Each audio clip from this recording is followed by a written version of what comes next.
अस्सलाम वालेकुम दोस्तों। आज हम डिस्कस कर रहे हैं साइज ऑफ न्यूक्लियस या डिस्टेंस ऑफ क्लोजेस्ट अप्रोच। दोस्तों, रदरफोर्ड एक्सपेरिमेंट में स्कैटरिंग ऑफ अल्फा पार्टिकल के थ्रू हम साइज ऑफ न्यूक्लियस को एस्टिमेट कर सकते हैं कि न्यूक्लियस का साइज जो है वो कितना है, ये अंदाज़ा हम लगा सकते हैं। तो इसके लिए लेट्स सपोज हमारे पास एक एटम है, एटम ऑफ गोल्ड है, जैसे कि यहाँ पे आपको नज़र आ रहे हैं। और इस न्यूक्लियस की तरफ हम अल्फा पार्टिकल को मूव करते हैं towards the centre of nucleus. तो होता क्या है दोस्तों, जैसे जैसे ये अल्फा पार्टिकल इस न्यूक्लियस की तरफ जो है मूव करेगा, तो इस न्यूक्लियस की इलेक्ट्रिक फील्ड की वजह से the alpha particle will experience A repulsive force. और एक पॉइंट आएगा जिस पॉइंट पे alpha particle for a small moment जो है वो स्टॉप हो जाएगा और फिर उसके बाद जो है वापस 180 डिग्री पे मूव करेगा। अब दोस्तों, जब ये alpha particle towards the nucleus move करता है, तो होता क्या है, इसके पास काइनेटिक एनर्जी होती है। तो जैसे जैसे it moves towards the centre of the nucleus, ये काइनेटिक एनर्जी कन्वर्ट होती है इनटू पोटेंशियल एनर्जी। और जब एक खास पॉइंट पे, जैसे कि यहाँ पे आपको नज़र आ रहा है, ये पॉइंट है, इस पॉइंट पे जब ये अल्फा पार्टिकल पहुँचने लगता है, तो इसकी काइनेटिक एनर्जी जो है वो टोटली कन्वर्ट हो जाती है इनटू पोटेंशियल एनर्जी। और इस पॉइंट से सेंटर ऑफ न्यूक्लियस तक डिस्टेंस जो है वो आर नॉट है, और इस आर नॉट को हम कहते हैं कि डिस्टेंस ऑफ क्लोजेस्ट अप्रोच। सबसे पहले कुछ मैथमेटिकल एक्सप्रेशन लिखते हैं। जैसे कि mass of the alpha particle है, उसको हम रिप्रेजेंट करते हैं एम से, और दूसरा जो है वेलोसिटी ऑफ अल्फा पार्टिकल, उसको हम रिप्रेजेंट करते हैं वी से। और चार्ज ऑन अल्फा पार्टिकल जो है वो उसको हम रिप्रेजेंट करते हैं Q1 से, जो कि इक्वल है प्लस टो ई। चूंकि अल्फा पार्टिकल में 2 प्रोटॉन्स होते हैं, और चार्ज ऑन न्यूक्लियस को रिप्रेजेंट करते हैं Q2 से, which is equal to plus Z e. और ये जेड जो है ये एटॉमिक नंबर है। अगर हम गोल्ड के एटम ले लें तो this will be equal to 79 e. और kinetic energy of alpha particle को हम रिप्रेजेंट करते हैं by K alpha, means kinetic energy of alpha particle which is equal to half M V square. और potential energy of alpha particle is equal to U, and this is equal to, हमें पता है कि potential energy जो है this is equal to 1/4 pi epsilon naught Q1 Q2 divided by r naught. This is the potential energy.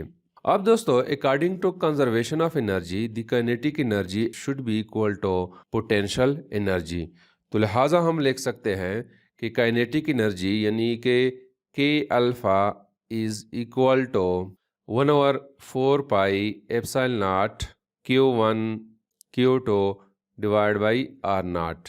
अब हमने चूंकि r naught को फाइंड आउट करना है, जिसको हम कहते हैं डिस्टेंस ऑफ क्लोजेस्ट अप्रोच, तो are naught will be equal to 1/4 pi epsilon naught Q1 Q2 divided by K alpha.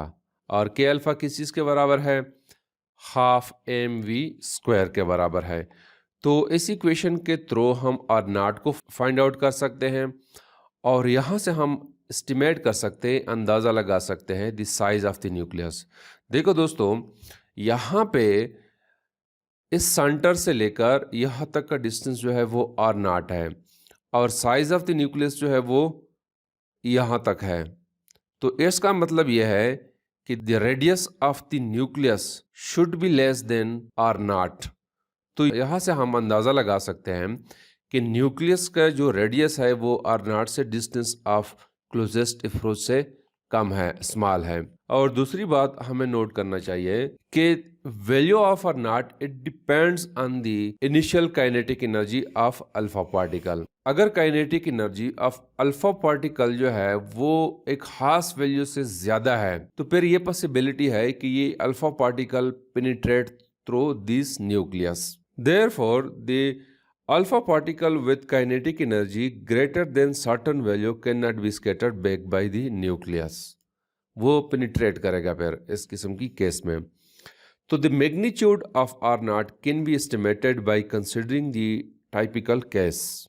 और हम कंसीडर करते हैं जैसे कि the case of gold nucleus bombarded by the alpha particle having initial kinetic energy K alpha is equal to 24.6 MeV. अगर हम alpha particle की value जो है 24.6 ले लें तो इस किस्म की केस में हम आर नॉट की वैल्यू हम फाइंड आउट करते हैं.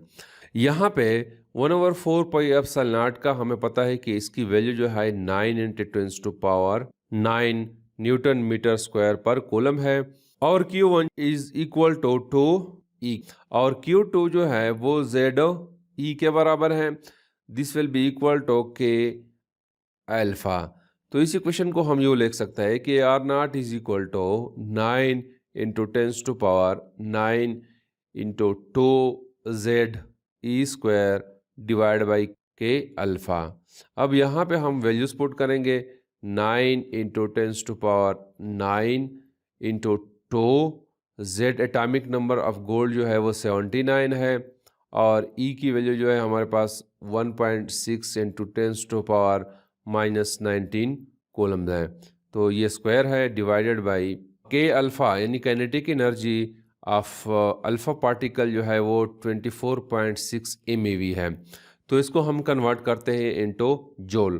तो इसको हम यूँ करते हैं कि सबसे पहले हम 24.6 इंटू 10⁻6 हो जाएगा और फिर इसको जूल में कन्वर्ट करने के लिए we have to multiplied by 1.6 into 10⁻⁻19. तो इसको जब हम मल्टीप्लाई और डिवाइड करेंगे तो आर नॉट की वैल्यू जो है वो हमारे पास आ जाएगी 9.25 इंटू 10⁻⁻15 मीटर.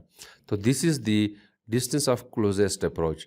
और रेडियस ऑफ द न्यूक्लियस जो है it should be less than this value, क्योंकि यहाँ पे अगर हम देखें रेडियस जो है वो यहाँ से यहाँ तक है न्यूक्लियस का और आर नॉट जो है वो यहाँ से यहाँ तक है.